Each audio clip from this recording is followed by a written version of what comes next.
parabole du royaume. Nous allons lire un texte ce matin pour introduire cette réflexion dans l'évangile de Matthieu au chapitre 13 et au verset 10. Matthieu chapitre 13 et verset 10. Les disciples s'approchèrent et lui dirent : « Pourquoi leur parles-tu en parabole ?»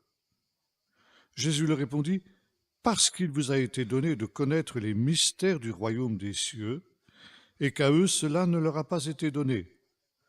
Car on donnera à celui qui a, il sera dans l'abondance, mais à celui qui n'a pas, on ôtera même ce qu'il a. C'est pourquoi je leur parle en parabole, parce qu'en voyant, ils ne voient pas, et qu'en entendant, ils n'entendent ni ne comprennent. Et c'est pour eux que s'accomplit cette prophétie d'Ésaïe : vous entendrez bien, vous ne comprendrez pas, vous regarderez bien, vous ne verrez pas, car le cœur de ce peuple est devenu insensible. Ils ont bouché les oreilles, ils ont fermé les yeux, de peur de voir de leurs yeux, d'entendre de leurs oreilles, de comprendre de leur cœur, de se repentir, en sorte que je ne les guérisse. Mais heureux sont vos yeux parce qu'ils voient, vos oreilles parce qu'elles entendent. En vérité, je vous le dis, beaucoup de prophètes et de justes ont désiré voir ce que vous regardez et ne l'ont pas vu, entendre ce que vous entendez et ne l'ont pas entendu. Et un deuxième texte dans le livre de Daniel, ce livre auquel nous avons fait allusion hier, au chapitre 12 et verset 8. « J'entendis, mais je ne compris pas. Et je dis, mon Seigneur, quelle sera l'issue de ces événements ? Il répondit, va Daniel, car ces paroles seront secrètes et scellées jusqu'au temps de la fin. Beaucoup seront purifiés, blanchis et épurés. Les méchants feront le mal, et aucun des méchants ne comprendra, mais ceux qui auront de l'intelligence comprendront. » Et verset 12, « Heureux celui qui attendra, car il arrivera. Pourquoi leur parles-tu en parabole ?» Question des disciples, intrigués qu'ils sont, par le fait que Jésus enseigne, comme nous l'avons dit hier, essentiellement par des paraboles. Il ne se contente pas, comme les sages d'Israël, d'illustrer son enseignement par des paraboles, mais l'essentiel de son enseignement est un ensemble de paraboles. Et même si les disciples, en tant que juifs, sont habitués aux paraboles des sages, cette manière tout à fait originale de Jésus d'enseigner les déroute quelque peu. Et Jésus leur dit ceci : la foule, cette foule qui m'écoute et qui est elle aussi déroutée par ces paraboles, est une foule auquel il n'a pas été donné de connaître les mystères du royaume des cieux. Et là, nous avons le thème central des paraboles.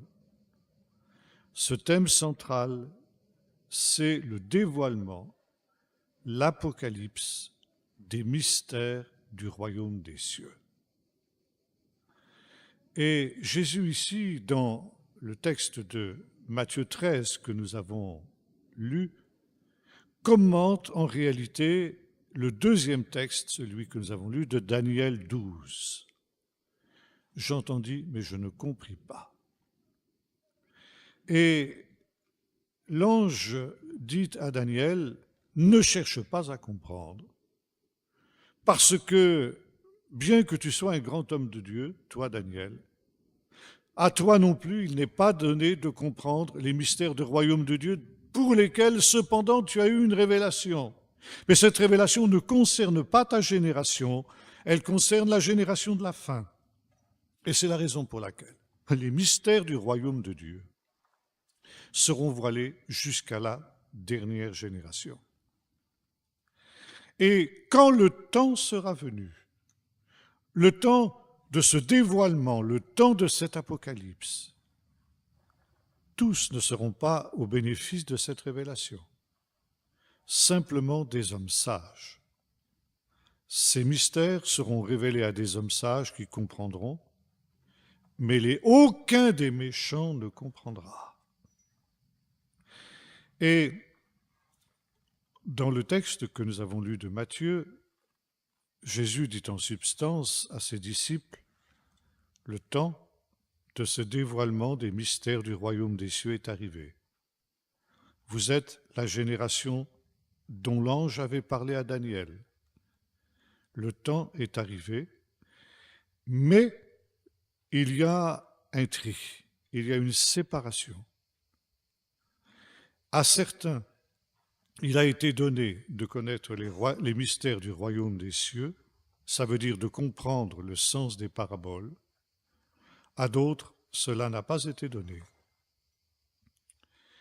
Selon ce qu'avait dit l'ange à Daniel, seuls les sages comprendront, mais aucun des méchants ne comprendra. Et c'est pourquoi Jésus expliquait en secret à ses disciples ce qu'il ne disait pas à la foule. Cette foule, elle va rester d'une certaine manière sur sa faim, non pas parce qu'il y a un arbitraire de Dieu, mais tout simplement parce qu'ils n'ont pas eu l'attitude juste en face de cette irruption du royaume de Dieu dans le monde. Cette irruption qui pourtant leur avait été proclamée d'abord par Jean-Baptiste, puis par Jésus, dans les termes que nous avons révoqués hier, « Repentez-vous car le royaume des cieux est proche ». Ils savent que le royaume de Dieu est imminent, mais ils n'ont pas eu l'attitude juste, qui est l'attitude de la repentance. Et par conséquent, leur cœur est resté fermé, leurs yeux et leurs oreilles aussi, et bien qu'ils voient, bien qu'ils entendent, ils ne comprennent pas. Mais les disciples, eux, ont eu une autre attitude. Eux, ils se sont tournés vers Dieu au travers de Jésus par la repentance. Et par conséquent, heureux sont vos yeux à vous, contrairement à ceux de la foule. Heureux sont vos yeux parce qu'ils voient. Heureuses vos oreilles parce qu'elles entendent. Parce que beaucoup de prophètes et de justes, et notamment le prophète Daniel, ont désiré voir ce que vous voyez, entendre ce que vous entendez, et bien qu'ils aient été de grands hommes de Dieu, ils n'ont pas eu ce privilège que vous, les disciples, vous avez. Dans le judaïsme, le thème selon lequel les prophètes ont prophétisé sans comprendre la portée de leurs paroles est un thème qui revient très souvent. Et nous le retrouvons ici aussi chez Jésus. Les prophètes ont prophétisé des choses qui les dépassaient, des mystères qui les dépassaient et qui ne seront compris qu'au temps de la fin. Il est intéressant de noter que dans l'Apocalypse de Jean, alors nous retrouvons exactement l'inverse à la fin du livre de ce que nous trouvons à la fin du livre de Daniel. Dans le livre de Daniel, l'ange dit au voyant, « Scelle ces paroles ». Ça veut dire qu'elles soient voilées, qu'elles soient incompréhensibles jusqu'au temps de la fin. Le dernier chapitre de l'Apocalypse, nous trouvons exactement la démarche inverse. Un ange, vraisemblablement d'ailleurs le même ange que celui qui a parlé à Daniel en son temps, 400 ans plus tôt environ, dit à Daniel, « Ne scelle pas les paroles de ce livre, car le temps est proche. » À Daniel, il est dit, « Scelle les paroles parce qu'elles se révèlent, elles se rapportent à des temps lointains. » Pour ce qui est de l'Apocalypse, au contraire, ne scelle pas les paroles de ce livre, car le temps est proche, mais ça ne veut pas dire que tout le monde comprendra pour autant. Il faudra cette attitude de cœur, cette disposition de cœur, qui permet à l'Esprit de Dieu de révéler les secrets qui ont été cachés depuis la fondation du monde. Comme nous le trouvons dans un psaume, « J'ouvrirai la bouche en parabole et je révélerai des secrets, des mystères cachés depuis la fondation du monde », nous dit le psalmiste. Maintenant, après cette introduction, Jésus, évidemment, va donner les explications que les disciples ont demandées et que la foule ne pourra pas bénéficier. Mais je voudrais maintenant revenir sur ces mystères du royaume des cieux. Nous avons vu toutes les paraboles hier. touche aux choses dernières. Et le grand thème des paraboles, c'est la rétribution au dernier jour. On trouve ça aussi dans les paraboles des sages. Les paraboles des sages touchent aussi à la rétribution. Chez les sages, c'est souvent le sort des hommes après la mort. Et c'est une des raisons pour lesquelles il est important pour les sages d'Israël d'avoir une vision de l'au-delà. Et c'est le but des paraboles. Il ne faut pas attendre la dernière minute de la vie pour se préparer à la vie future. Il faut y penser dès à présent et s'y préparer dès à présent. Et ça, c'est la sagesse. On trouve chez Jésus quelques paraboles qui touchent aussi à ce thème, dans l'occasion d'y revenir, et notamment dans Luc 16, la fameuse parabole du mauvais riche et de Lazare. Mais Jésus va reprendre aussi le thème de la rétribution au dernier jour, mais pas tant la rétribution après la mort que la rétribution lorsque viendra le royaume de Dieu, puisque le thème essentiel de la prédication de Jésus, c'est la prédication de l'imminence du royaume, comme l'avait fait avant lui d'ailleurs Jean-Baptiste. Et une des caractéristiques essentielles du royaume, quand il viendra, ce sera justement que le Seigneur rendra à chacun selon ses œuvres. Il est très intéressant de noter que les paraboles de Jésus ne tournent pas autour de la théologie de la croix, comme nous le trouvons par exemple chez Paul, notamment dans les grandes épîtres aux Romains, etc. Mais il y a une rétribution qui est souvent d'ailleurs très très paradoxale. Ça veut dire que Jésus remet en question la vision traditionnelle de la rétribution. Ça veut dire Dieu récompense les justes et il punit les méchants. Pour Jésus, ça n'est pas quelque chose d'automatique, comme c'est le cas pour les pharisiens.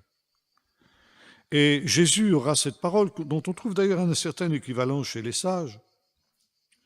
Dieu fait lever son soleil sur les justes et les méchants, et il fait pleuvoir sur les justes et sur les injustes. Ça veut dire que la bonté de Dieu, la miséricorde de Dieu, qui est aussi un des thèmes essentiels des paraboles de Jésus, est une miséricorde qui est offerte à tous les hommes sans distinction. Et tous les hommes ont accès, qu'ils soient justes ou qu'ils soient méchants, au royaume de Dieu qui vient. Et Jésus aura même cette démarche tout à fait paradoxale, cette parole tout à fait paradoxale de déclarer à ces pharisiens qui pensent être justes, les publicains et les prostituées vous devanceront dans le royaume de Dieu. Cette idée d'un Dieu qui fait briller son soleil sur les bons et les méchants, qui fait pleuvoir sur les justes et sur les injustes, la retrouvons aussi dans le judaïsme. Il y a une parole qui ressemble étrangement à celle de Jésus et qui concerne le temps des premières pluies. Lorsque viennent les pluies d'automne, disons en général vers la fin octobre, en général c'est à peu près la période des premières pluies, les sages ont dit ceci: le jour des premières pluies est plus important que le jour de la résurrection des morts. Parce que quand viendra le temps de la résurrection des morts, seuls les justes auront part à ce miracle. Mais lorsque Dieu fait pleuvoir sur la terre, la bénédiction de Dieu, cette bénédiction qui est fort appréciée là-bas, parce qu'on est resté 6 mois sans pluie, et tout est sec, tout est brûlé, tout est désolé. Et c'est extraordinaire.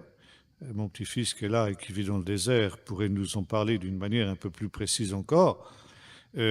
Quand tombent les premières pluies dans le désert, en l'espace de quelques heures, le désert qui était absolument désolé se fleurit comme d'une manière tout à fait extraordinaire. Je n'ai jamais vu de fleurs aussi belles que celles qu'on trouve dans le désert après les premières pluies. Et on a véritablement l'impression que le désert est en train de ressusciter. C'est pourquoi les sages font un parallèle entre le jour de la pluie, des premières pluies, et le jour de la résurrection.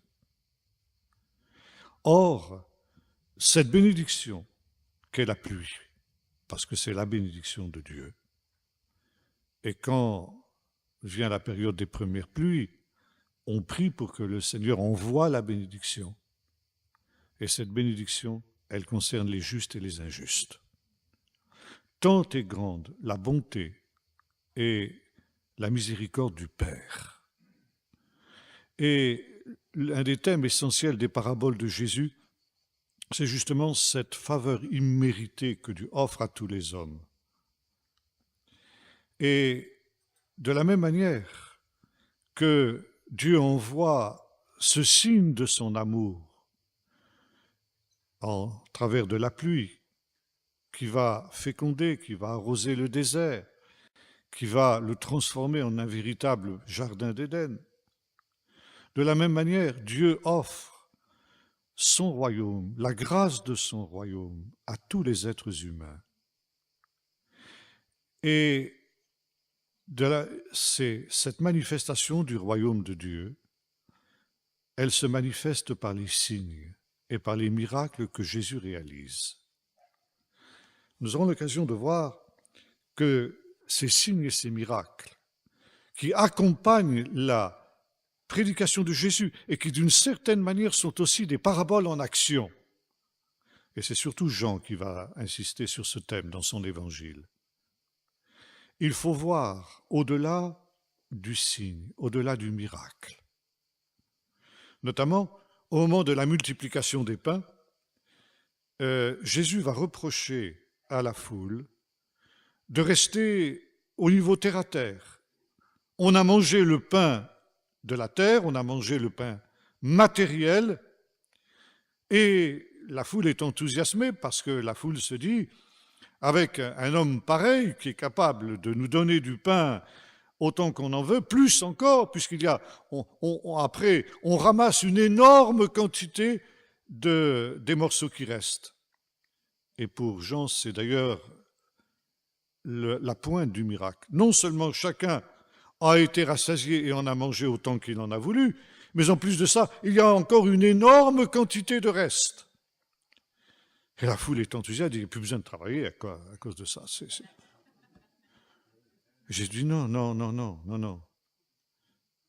Ce pain matériel que je vous ai donné, c'est l'image, c'est la comparaison, c'est la parabole d'un autre pain, le pain du ciel. Et voyez-vous, il y a ici, encore une fois, cette incapacité de la foule, des méchants, de ce que l'ange appelle à Daniel les méchants, de voir au-delà du terre-à-terre. Et que ce soit pour des miracles semblables à celui de la multiplication des pains ou les guérisons que Jésus accomplissait, c'est toujours la même chose. Bien souvent, on s'arrête à cela. Et dans l'évangile de Jean toujours, il y a un autre miracle aussi qu'on voit de la même manière, c'est la guérison de l'aveugle-né. Et cette guérison de l'aveugle-né, pour Jean, c'est aussi une parabole de la guérison de la cécité spirituelle dans laquelle les pharisiens notamment sont plongés. Ils pensent voir, ça veut dire ils pensent voir les mystères du royaume de Dieu, mais en réalité ils sont aveugles. Et la guérison de cet aveugle-né est un appel de la grâce de Dieu justement pour qu'ils s'attendent à cette guérison spirituelle. Et ils prennent conscience de leur état de cécité. Comme le Seigneur le dira aussi à l'église de Laodicée, tu ne sais pas que tu es pauvre, misérable, aveugle et nu. Alors achète de moi un collier pour oindre tes yeux, pour que tu vois. Mais hélas, cette foule est incapable de s'élever au-delà du signe tangible, visible.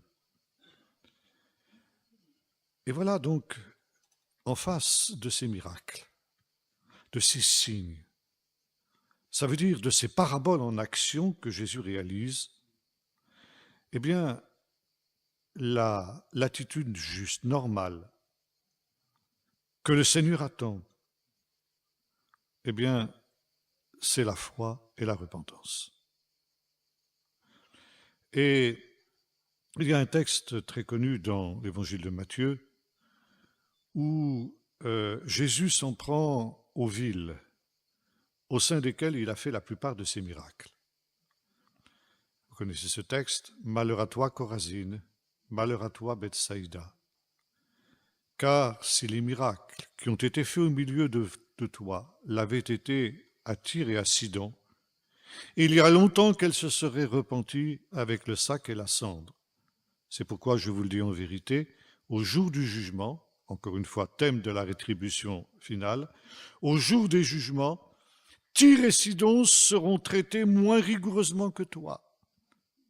Et toi, Capernaum, est-ce que tu vas être élevé jusqu'au ciel? Non, au contraire, tu seras abaissé jusqu'au séjour des morts. Car si les miracles qui ont été faits au milieu de toi l'avaient été faits à Sodome, elles subsisteraient encore aujourd'hui. C'est incroyable que Jésus puisse dire une chose pareille.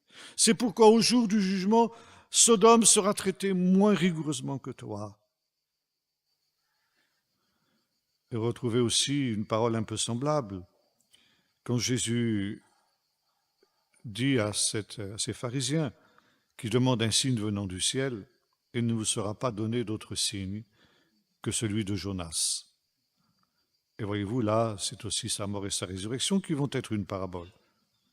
Car de la même manière que Jonas est resté 3 jours et 3 nuits dans le ventre du poisson, machal, donc comparaison, parabole, on est ici au cœur de la parabole. De la même manière que Jonas est resté 3 jours dans le ventre du poisson, de la même manière le Fils de l'homme sera 3 jours et 3 nuits dans le sein de la terre. Et il dit ceci, c'est pourquoi les Ninivites se lèveront au jour du jugement avec les hommes de cette génération et la condamneront, parce qu'ils se sont repentis à la prédication de Jonas. Et il y a ici plus que Jonas. Or, Jonas n'a fait aucun miracle. Et pourtant, Jonas, par sa personne même, par sa prédication, a été un signe pour les Ninivites, un signe qu'ils ont perçu, un signe qu'ils ont reçu, et ils ont eu l'attitude juste vis-à-vis de ce signe. Ils se sont repentis et ils ont cru. La reine du Midi se lèvera au jour du jugement avec les hommes de cette génération et la condamnera, parce qu'elle est venue des extrémités de la terre pour voir la sagesse de Salomon. Et il y a ici plus que Salomon. Et voyez-vous, les villes, Chorazine, Bethsaïda, Capernaum, toutes ces villes dans lesquelles Jésus a fait ses miracles, ont vu les signes, ont entendu. Heureux vos yeux de ce qu'ils voient, vos oreilles de ce qu'elles entendent. Mais le cœur est resté fermé. Et Jésus prendra une autre parabole aussi, en disant, comment comparais-je les hommes de cette génération? À quoi les comparais-je?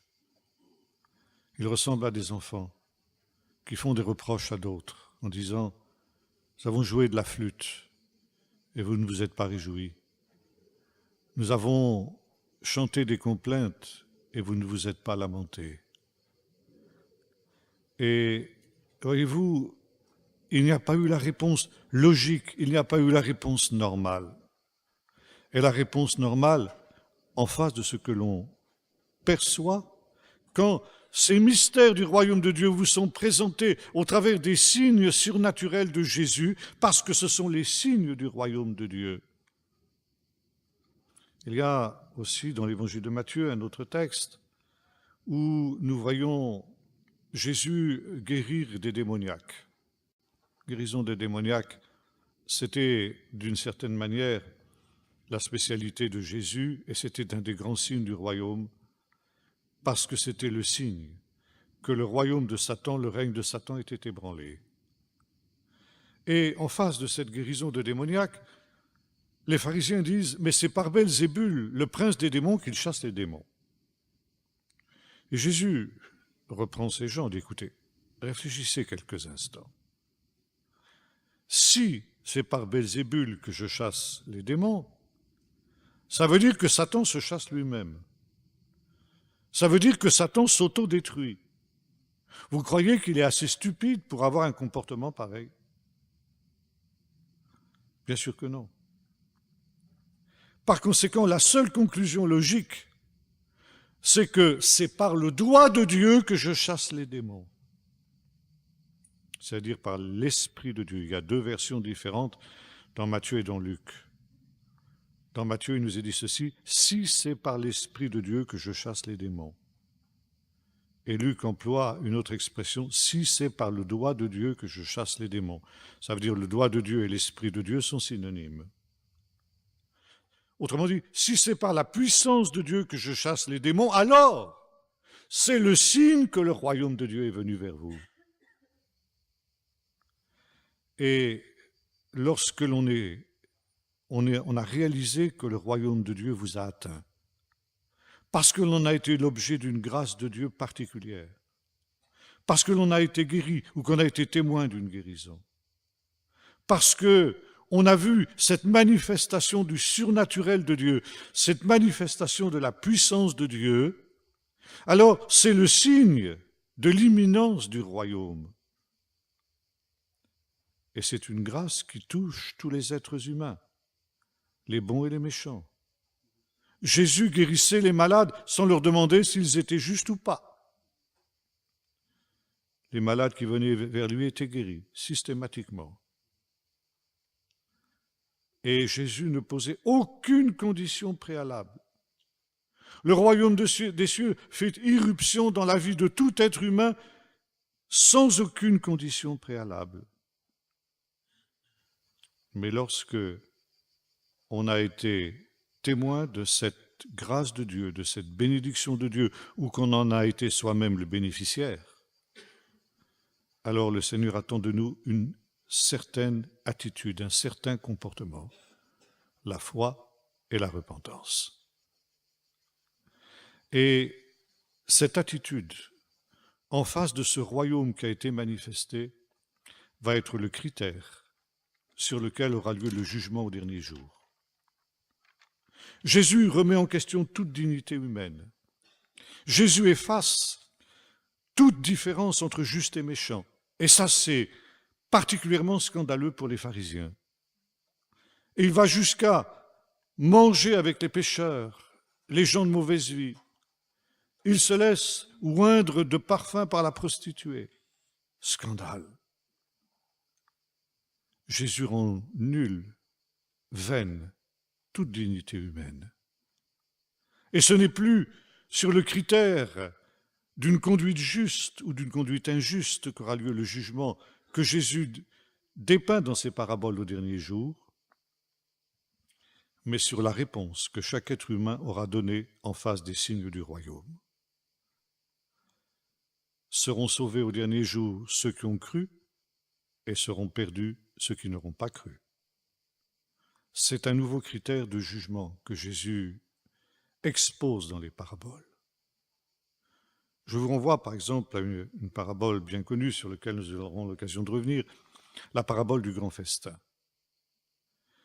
Et Jésus commence dans cette parabole par remettre en question justement la vision traditionnelle de la rétribution. Le royaume des cieux est semblable à un homme qui fit des noces pour son fils. Et lorsque tout a été prêt, il envoie ses serviteurs pour que les conviés viennent au festin qu'il a préparé. Mais chacun des conviés se met à s'excuser. Tel dit, je viens d'acheter un champ, des bœufs, etc., il faut que j'aille les essayer. Un autre dit, moi je viens de me marier, etc. Bref, chacun a une excuse. Et finalement, aucun de ceux qui, logiquement, auraient dû participer à ce festin de noces, qui est une image de la venue du royaume de Dieu, aucun de ceux-là, nous dit le maître de maison, n'est digne. Pourtant si. Dans la mentalité de l'époque, ils étaient dignes. C'était pas n'importe qui que ce roi avait invité pour les noces de son fils. C'était forcément des grands, c'était forcément des gens de renom, c'était pas les manants qui étaient là. Et par conséquent, ces invités représentent ce que l'on appelle dans la vision traditionnelle les justes. Or, finalement, Jésus dit, à cause de cette propre justice qui est la leur, eh bien, aucun de ces gens-là ne sont dignes d'entrer dans le royaume de Dieu. Et le maître va avoir donc une autre attitude. Il dit à ses serviteurs, justement, faites venir tous les manants, tous les laissés pour compte, tous ceux qui sont sur les bords de chemin, et que ma maison soit pleine. Et c'est ainsi que des gens qui, humainement parlant, ne sont pas dignes du royaume des cieux, vont, comme le dira Jésus, devancer ceux qui, logiquement, auraient été ceux qu'on se serait attendu de voir assis avec Abraham et tous les prophètes dans ce banquet eschatologique. Mais la parabole ne s'arrête pas là non plus. Il y a un moment décisif dans la parabole qui est celui de l'arrivée du maître de maison. Et bien sûr, l'arrivée du roi, elle représente la venue de Jésus au dernier jour. Et il vient évidemment quand il est parfaitement conscient que la maison est complètement remplie. Ça veut dire il y aura un temps fixé. Il faut que la maison du Seigneur soit remplie. Ou pour reprendre une expression de Paul dans l'Épître aux Romains, lorsque la plénitude des païens sera remplie, tout Israël sera sauvé. Et lorsque cette maison est remplie, alors le roi arrive, évidemment, certainement en grande pompe, au son des trompettes, je ne sais que, enfin Jésus ne détaille pas, mais enfin on peut imaginer. Et voilà, il constate qu'il y a un des conviés qui n'a pas de vêtements de noces. Il est évident que ces gens n'avaient pas les moyens d'avoir un vêtement de noces, un vêtement qui soit digne du roi. Et on peut conclure de la parabole de Jésus, bien que ça ne soit pas dit d'une manière explicite, que le roi avait fourni gratuitement à chacun de ces gens-là le vêtement de noces dont ils avaient besoin. Et pour une raison X ou Y, cet individu-là n'avait pas cru devoir revêtir ce vêtement de noces. Et le roi l'interpelle. C'est intéressant d'ailleurs la manière dont il l'interpelle. Mon ami, pas mon ennemi.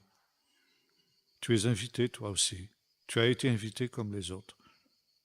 Mon ami, pourquoi n'as-tu pas revêtu ton vêtement de noces?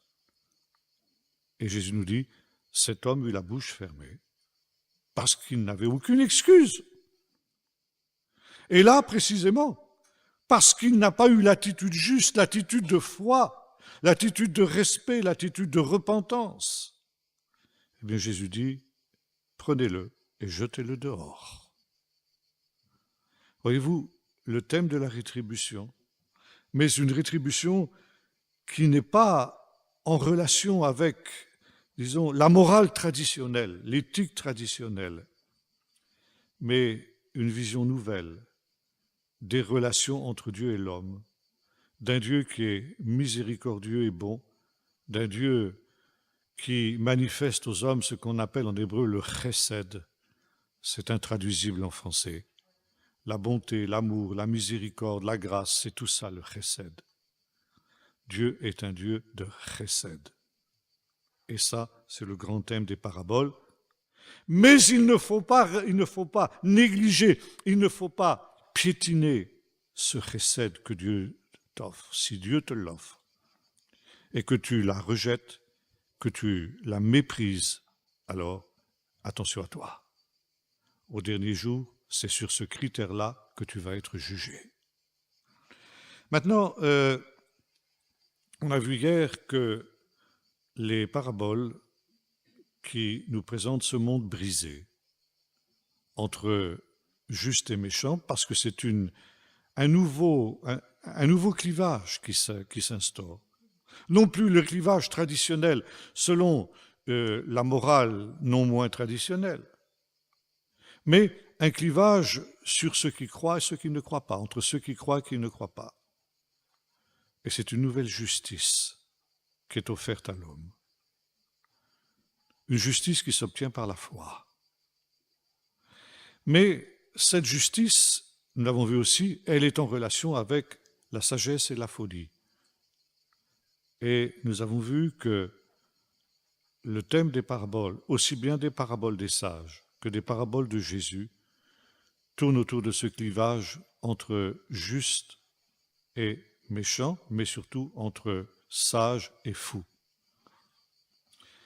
Et en hébreu, ou plus exactement en araméen, parce que beaucoup de paraboles des sages sont en araméen, et on trouve cette idée, les pikrines. Pikrin et tipshin, on dit en araméen, c'est presque l'hébreu. Pikrin, on traduit en général cette expression par aviser. Quel est le serviteur prudent et avisé? Prudent et avisé, prudent, avisé, sage, c'est en fin de compte la traduction de ce mot pikrin. Tipshin, alors excusez-moi, je vais être un peu vulgaire, mais enfin, c'est exactement le son du mot, c'est les imbéciles, les fous, les insensés. Tout ça, ça exprime cette même expression tipshin. On retrouvera ça, par exemple, dans la parabole des vierges folles et des vierges sages, quand nous aurons l'occasion d'y revenir. Et quelle est la différence entre la sagesse et la folie? Entre ces gens avisés et prudents et puis ces fous? Eh bien, c'est de discerner la présence du royaume. Ça veut dire, c'est de discerner un temps favorable. Aujourd'hui, Dieu agit vis-à-vis des hommes, depuis la venue de Jésus, d'une manière entièrement nouvelle. Et c'est ça la manifestation du royaume. Et cette manifestation entièrement nouvelle, c'est justement cette grâce, ce chesed offert indistinctement à tous les hommes. Mais, et c'est le thème des paraboles de Jésus, ce temps est limité. Dieu n'agira pas toujours vis-à-vis des hommes de cette manière-là. Et un jour, cette porte de la grâce, elle sera fermée. Confère la parabole des vierges, par exemple. Et c'est pourquoi il faut utiliser le temps de grâce qui nous est donné pour faire tous ces efforts afin d'entrer dans le royaume de Dieu. Quitte à ce, comme le dira Jésus, nous aurons l'occasion de revenir sur cette expression, à se faire violence pour entrer dans le royaume de Dieu. Parce que viendra un temps où le maître de maison se lèvera et il fermera la porte de la grâce. La porte sera fermée. Et ce jour-là, ce sera trop tard. Ceux qui auront manqué le temps de Dieu auront beau frapper, auront beau étaler leur mérite, rien n'y fera. La porte sera fermée et le Seigneur dira, dehors, vous qui commettez l'iniquité, je ne vous ai jamais connu.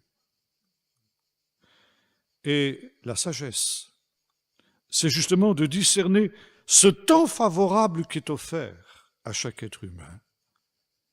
Comme le disait le prophète Isaïe dans le chapitre 55 de son livre, « Cherchez le Seigneur pendant qu'il se trouve. Approchez-lui de vous pendant qu'il est prêt. Que le méchant abandonne ses voies et l'homme d'iniquité ses pensées, et qu'il revienne au Seigneur, car le Seigneur est lent à la colère, prompt à la miséricorde et à la bonté. Mais cette miséricorde et cette bonté de Dieu aura un terme. Et quand la porte se sera fermée, alors ce sera le jugement qui viendra sur tous les êtres humains en fonction de l'attitude qu'ils auront eue. Et la folie, ça consiste à se dire « Oh, j'ai le temps. Dieu est un Dieu bon, Dieu est un Dieu miséricordieux, on s'arrangera toujours avec lui. » Or, Jésus, dans ses paraboles, nous met en garde contre ce type de raisonnement. Le sage est celui qui reconnaît que le temps de la repentance est en train de passer et par conséquent qu'il ne faut pas rater le train quand il est en train de passer. Il sait reconnaître les moadines, comme on dit en hébreu, ou plutôt en araméen. Les temps fixés de Dieu, les rendez-vous de Dieu. Cherchez l'Éternel pendant qu'il s'approche et pendant qu'il est prêt. Et c'est pourquoi ce thème de la sagesse et de la folie est central dans les paraboles. comme il est central dans le livre des Proverbes. Et là, je voudrais dire 2 mots du livre des Proverbes.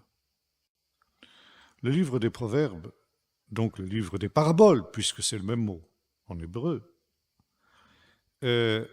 s'adresse à un individu qui est qualifié d'un mot qui est extrêmement difficile à traduire en français. Je ne me souviens plus d'ailleurs qu'est-ce qu'on a mis dans notre nouvelle traduction, peu importe.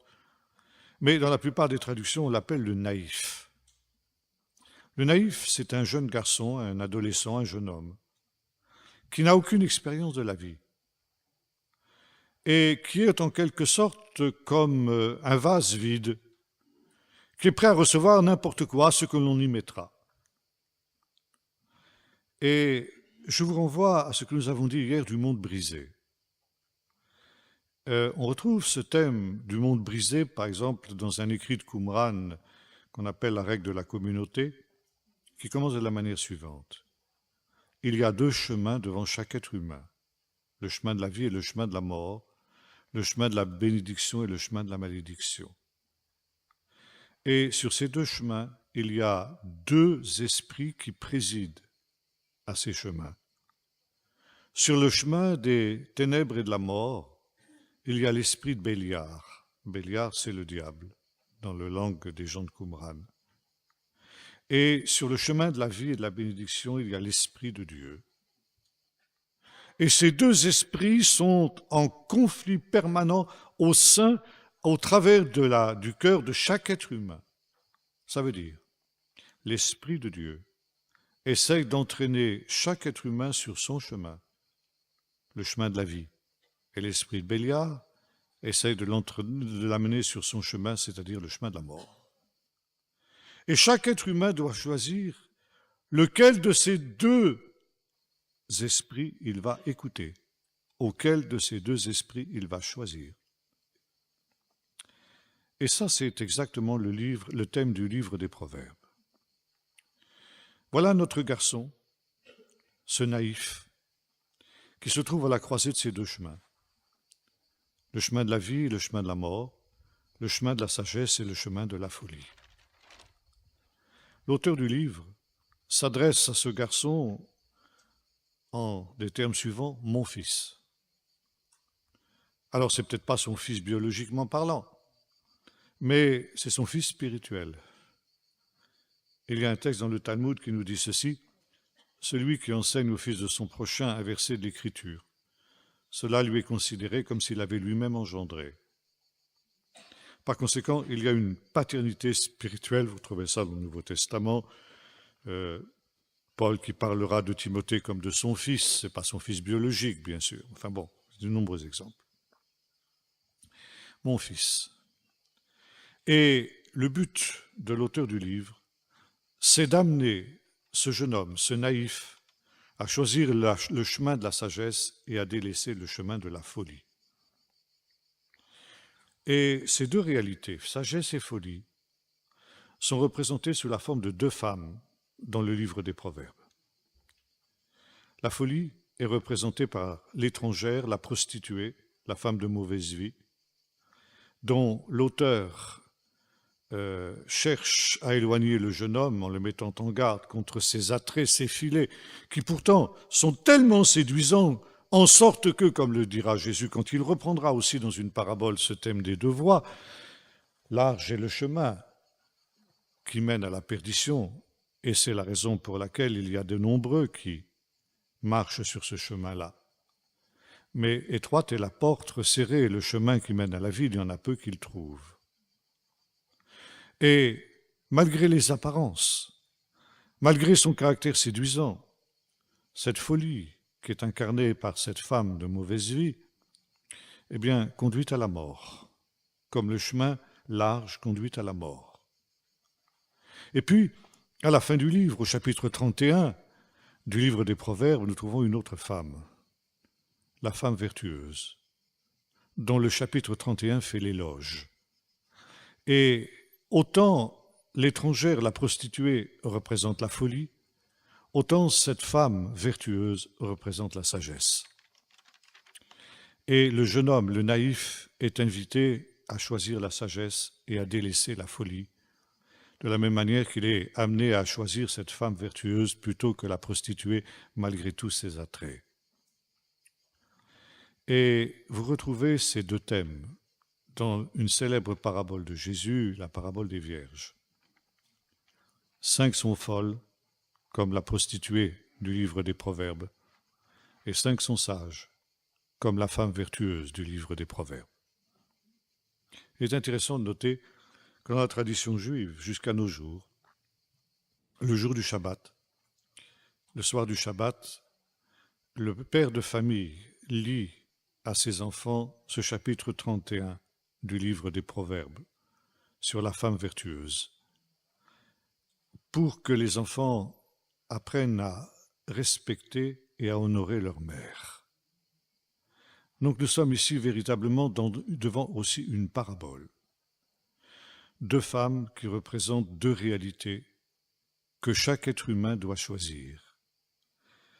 Et cette différence entre fou et sage, vous la retrouvez aussi dans de nombreuses autres paraboles. Sous d'autres exemples, on aura l'occasion d'y revenir à ce sujet-là. Mais je voudrais maintenant prendre un autre point, c'est le thème du mariage.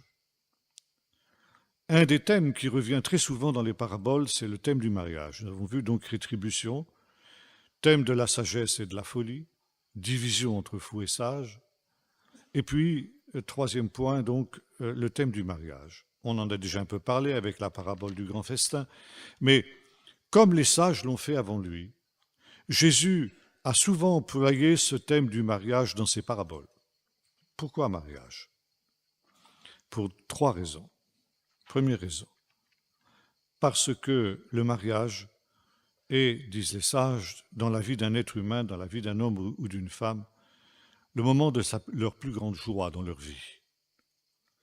Et une des marques de la venue du royaume de Dieu au dernier jour, ce sera la joie. Et les sages, pour exprimer cette joie, qui est indescriptible avec des mots humains dans l'économie présente, alors ils ont employé ce que l'homme peut imaginer de plus heureux dans sa vie. Donc le thème du mariage. Le thème, le jour où on se réjouit sans aucune limite.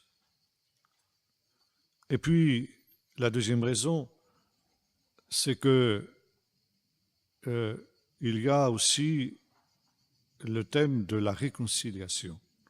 On aura l'occasion de voir que le fait de manger un festin, c'est toujours un temps de communion et par conséquent de réconciliation.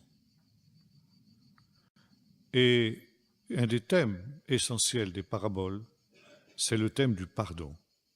Ce Dieu miséricordieux, ce Dieu plein de chesed dont nous avons parlé tout à l'heure, est un Dieu qui pardonne, et qui pardonne gratuitement, et qui aime pardonner. Dieu n'a pas de plus grande joie que de pardonner aux pécheurs, parce que c'est sa nature de pardonner. Et vous connaissez aussi la fameuse parabole dite du serviteur impitoyable, qui ayant reçu un pardon alors énorme, refuse de faire la même grâce à son prochain. Et ça ne passe pas aussi. Pour le Seigneur, c'est inacceptable, ce refus de pardonner.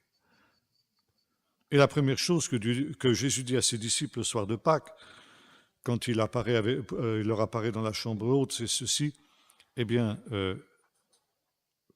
ceux à qui vous remettrez les péchés, ils leur seront remis. Ceux à qui vous ne les remettrez pas, ils ne leur seront pas remis. Par conséquent, si vous êtes véritablement des enfants de Dieu, vous devez pardonner d'une manière inconditionnelle à tous ceux qui vous ont offensé, comme le Seigneur vous a pardonné à vous aussi d'une manière inconditionnelle. Et la troisième raison, c'est parce qu'il y a dans la tradition juive l'idée qu'il y a eu une première manifestation du royaume de Dieu au moment de la théophanie du Sinaï, quand Israël est sorti d'Égypte. Et le règne de Dieu sur le monde a en quelque sorte commencé à être pleinement manifesté à partir de l'apparition du Seigneur sur le mont Sinaï. Et dans le Talmud, nous trouvons cette idée qu'au Sinaï, le peuple d'Israël a reçu le royaume qui avait été promis à Abraham.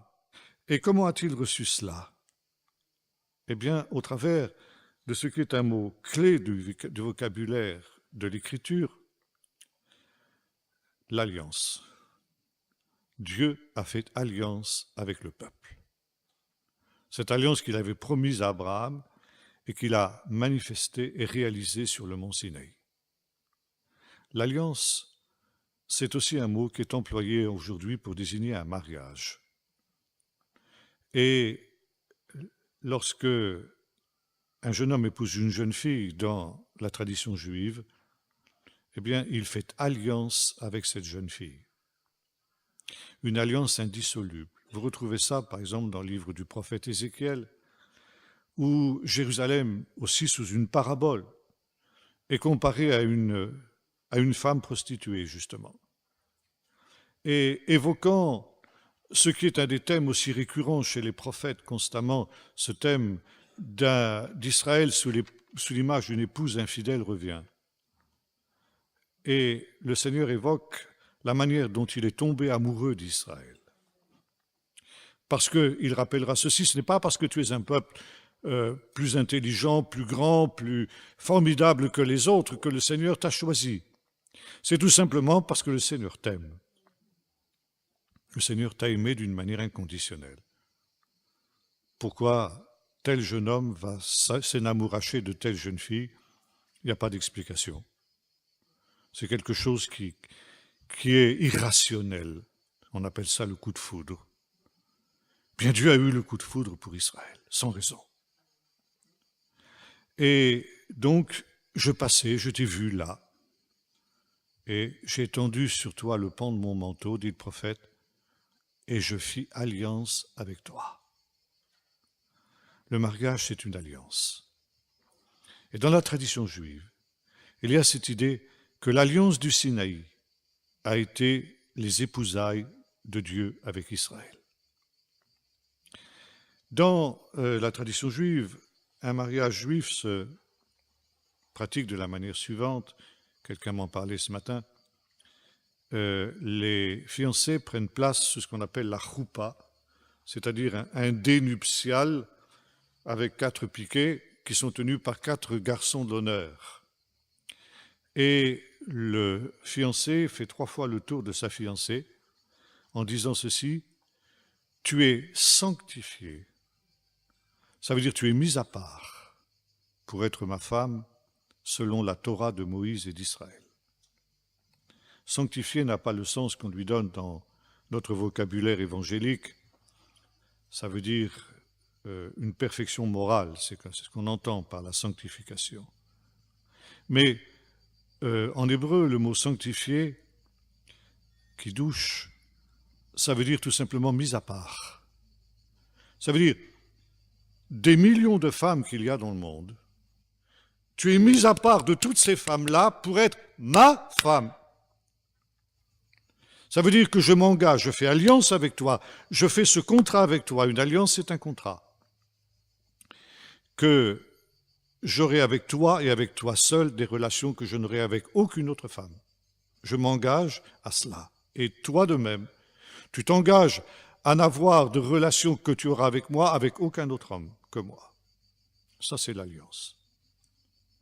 Et si vous relisez dans le chapitre 19 du livre de l'Exode, les conditions que Dieu met, vous retrouvez exactement le même schéma. Si vous écoutez ma voix, si vous mettez en pratique mes paroles, vous serez, on dit en hébreu, am sgula. Alors c'est difficile de traduire ce mot sgula, un peuple mis à part, un peuple unique. Ça veut dire que moi, l'Éternel, je m'engage à n'avoir aucune relation avec aucun autre peuple que vous, que j'aurai avec le peuple d'Israël. Je n'aurai de relation semblable aux vôtres avec aucun autre peuple de la terre.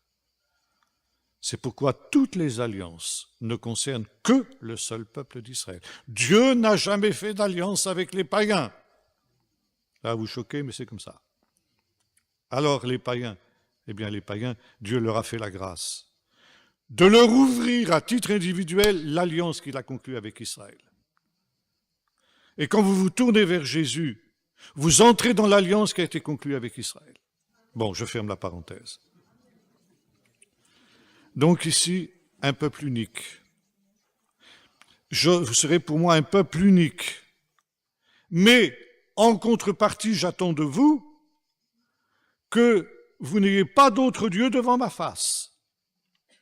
De la même manière que l'épouse n'aura aucun autre époux que son mari, de la même manière, le peuple d'Israël n'aura aucun autre Dieu parmi les milliers de divinités qu'il y a à cette époque-là dans le monde ancien. Et voyez-vous, c'est ce mariage, un peuple unique pour un Dieu unique. Et lorsque un mariage est conclu dans le judaïsme, on présente ce qu'on appelle la ketouva, le contrat de mariage. Ça veut dire les conditions de ce contrat, les conditions de cette alliance. Et sur le Sinaï, Dieu donne aussi une ketouva à Israël, la Torah, les conditions de cette alliance.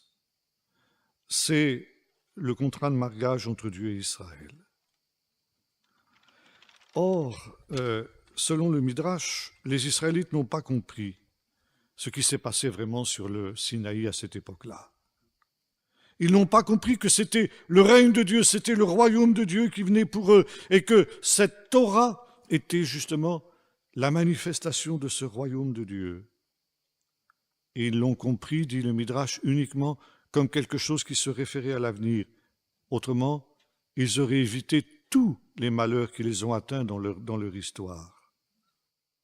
Ils n'ont pas compris que la libération d'Égypte était déjà les signes avant-coureurs de ce royaume. Moïse a fait des signes et des prodiges en Égypte. L'eau changée en sang, les sauterelles, les grenouilles, etc., jusqu'à la mort des premiers-nés. C'était des signes que leur libération était proche. C'était le signe que le royaume de Dieu était proche. Et puis ils ont traversé la mer Rouge. Et là, ils ont chanté le cantique de la mer, « L'Éternel régnera d'éternité en éternité », Exode 15. Et les sages ont dit, c'est la première fois dans la Bible, ce texte d'Exode 15, où il est question du règne de Dieu, du royaume de Dieu.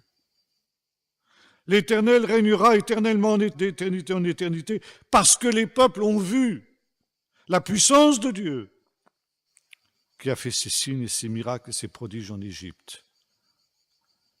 Ça veut dire que la puissance de Dieu était la manifestation de ce royaume. Et le peuple d'Israël n'a pas compris cela. Et c'est la même chose pour Jésus. Le royaume de Dieu s'est approché, mais les villes de Chorazine, de Bethsaïda, de Capernaum n'ont pas compris que ce n'était pas quelque chose pour l'avenir, c'était quelque chose qui déjà les avait atteints dans leur vie. Comme l'avait dit le prophète Daniel, les saints posséderont le royaume. Et le royaume est symbole de libération.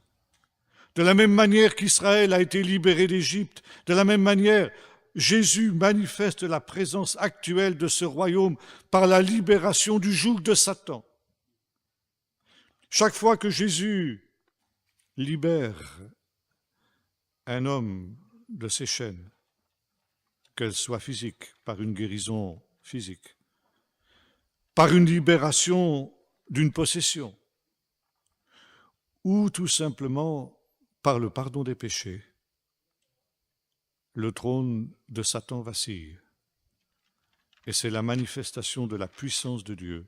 C'est un signe de libération, c'est un signe que le royaume de Dieu s'est approché. Et ce signe, eh bien, il faut le comprendre. Heureux vos yeux de ce qu'ils voient. Heureux vos yeux s'ils voient, au travers des signes d'un royaume qui n'est pas encore pleinement manifesté, qui ne le sera, c'est vrai, qu'au dernier jour.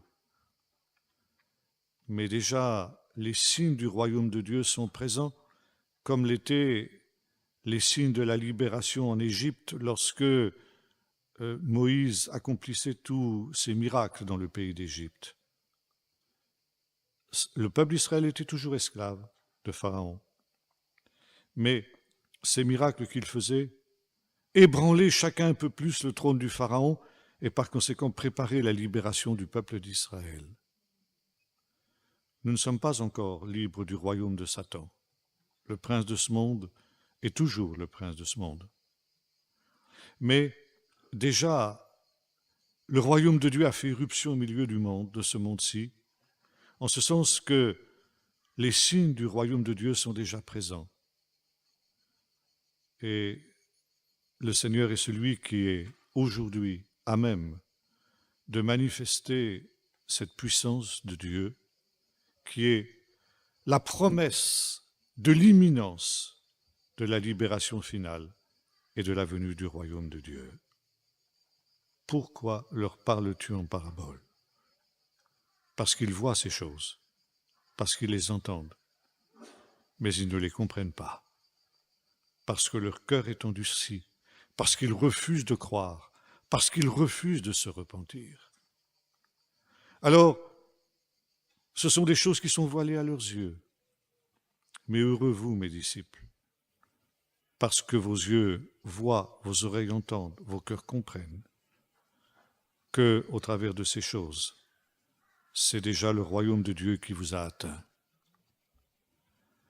Et Jésus ajoute, heureux celui pour lequel je ne serai pas une occasion de chute, que celui qui a des oreilles entende, et vous retrouverez ça aussi dans le livre de l'Apocalypse.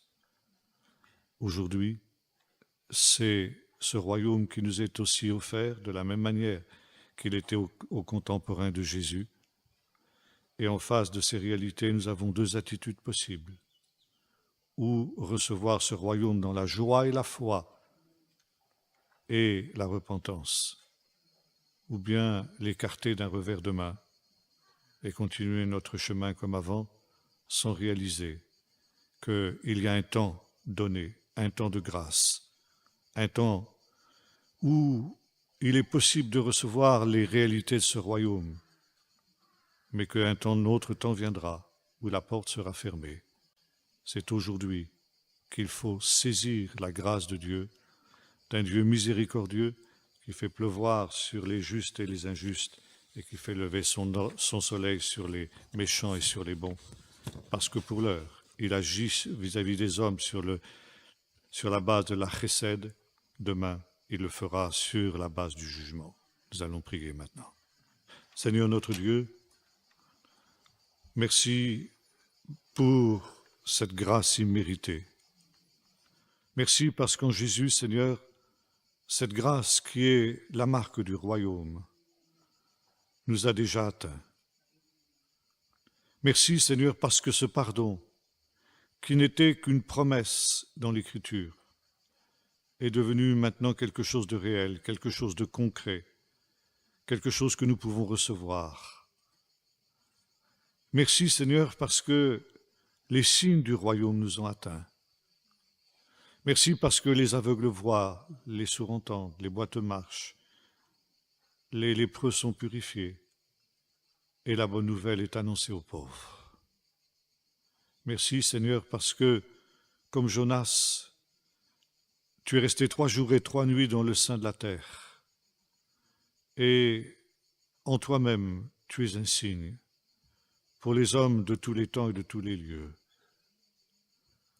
Seigneur, tu as voulu nous donner ces comparaisons, ces exemples, ces paraboles, parce que tu sais, Seigneur, que notre compréhension, notre intelligence est tellement limitée que nous ne pouvons pas saisir la grandeur et les mystères du royaume de Dieu. Alors tu as été obligé de nous parler par parabole, par image, par comparaison. Seigneur, que nous ne soyons pas de ceux qui passions à côté de cette compréhension. Mais Seigneur, que tu puisses nous donner cet esprit de révélation dans ta connaissance, pour que nous puissions comprendre ce que tu veux nous accorder, ce chesed, cet amour total et immérité, dans lequel nous pouvons entrer maintenant, avant qu'il ne soit trop tard, et que la porte ne soit fermée, au nom de Jésus. Amen.